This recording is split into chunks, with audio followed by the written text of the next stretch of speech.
What's up everyone, Zach Edward here. Great video today, so let's just get right into it. Layering for dummies. Now I'm not calling you a dummy, I'm actually calling myself a dummy because I'm going to show you a pretty unconventional way to layering, but it works. Basically, I'm going to be throwing some shit against the wall and sounds are going to stick, but there's a reason why they stick. And if you know what to throw against the wall, you can get these sounds to fit your mix rather quick and they help fill things out in an interesting way. Let's just go into the DAW so I can show you what I mean. All right, so here's my idea. It's 4 bars, a kick, a clap on the second and fourth beat, and a rolling bass line is my foundation. So let me show you this.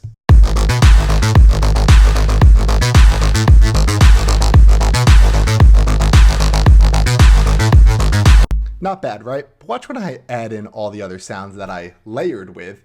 Look at the difference it makes.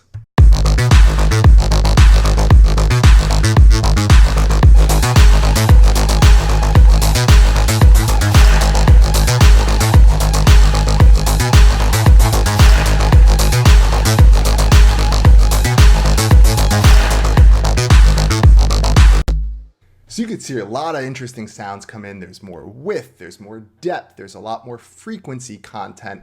It fills out the mix, and that's why we use layering. Now, this took me, I'm not exaggerating, minutes to make. It was all guesswork. There was no plan in my head. I didn't sit here and go, ooh, I need this here, this here, this here. It doesn't work like that. But there is a method to the madness, you can say. So here's the trick. The key to layering is being different right off the bat. When you layer sounds on top of one another, you don't want to layer the same sound on top of itself over and over and over again. You want them to be different. Hear me out. Imagine this hand represents a kick drum, and all my fingers are the qualities of a kick drum. If I layer another kick drum on top of it to make a big kick drum, what am I really doing? I'm just masking the characteristics that I already had. I'm not adding anything new to the sound.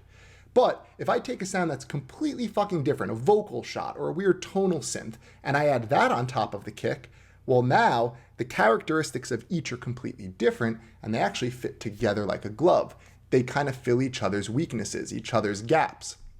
So that's all I did here. When I'm trying to layer tracks and add more, the only thing I'm doing is kind of guessing with the approach of being different. So I'm just going to try random sounds, but in completely different sound sets, instruments, and so forth, and see what works. So for example, I started with just this kick and clap,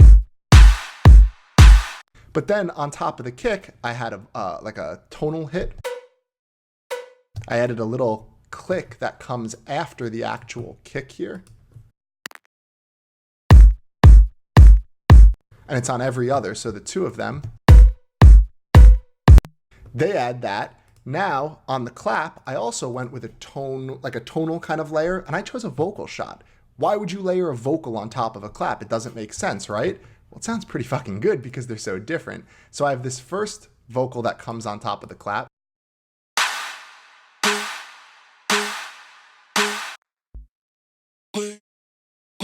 I don't know what word it's saying, but it works. Then there's this one.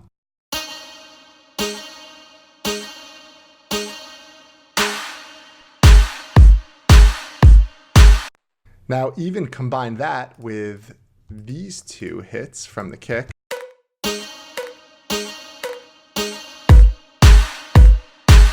And then some extra filler stuff. I put a ride cymbal on top of that clap. That's adding a lot of width too, because the ride sample itself is very far out wide. So all of a sudden now, my kind of core loop here is a lot more interesting.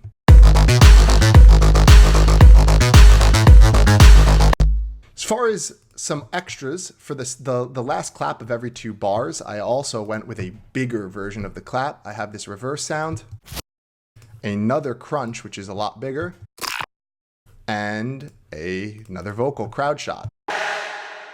So you throw this in now.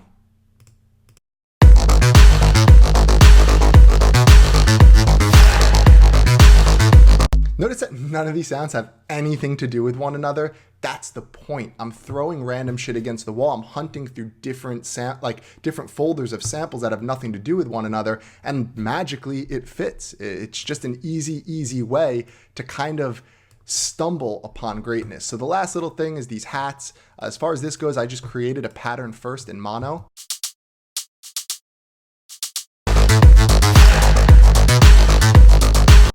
I'll just do it with the kick and clap so it's a bit easier to hear. And then for the extra layers of the hat, I just kind of accent hits that I already have with a completely different hat sample. So now I add this one in, and this one is stereo.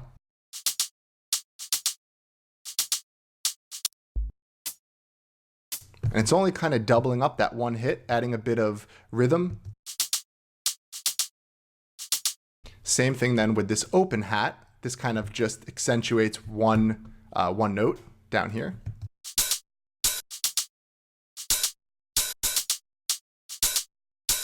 And then even on top of that, to make the hat pop a little bit more, I have a percussive knock.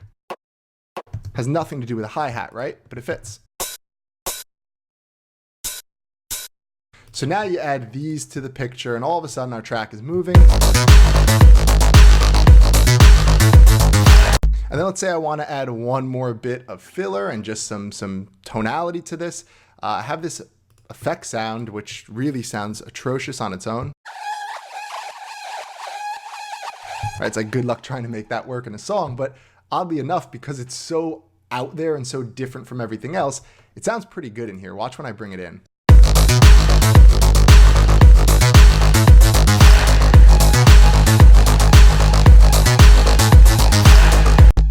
So the real lesson to be learned is be different when you're layering.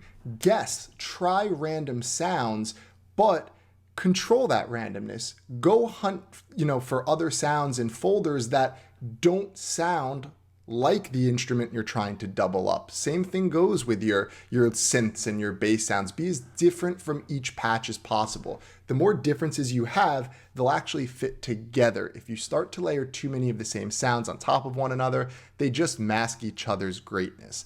So I hope this helps. I hope this gives you a little bit of some insight and maybe a bit of a direction the next time you start layering. Give it a shot. Let me know what you think. If you did like this as well, don't forget to click like, subscribe, and I'll see you in the next video.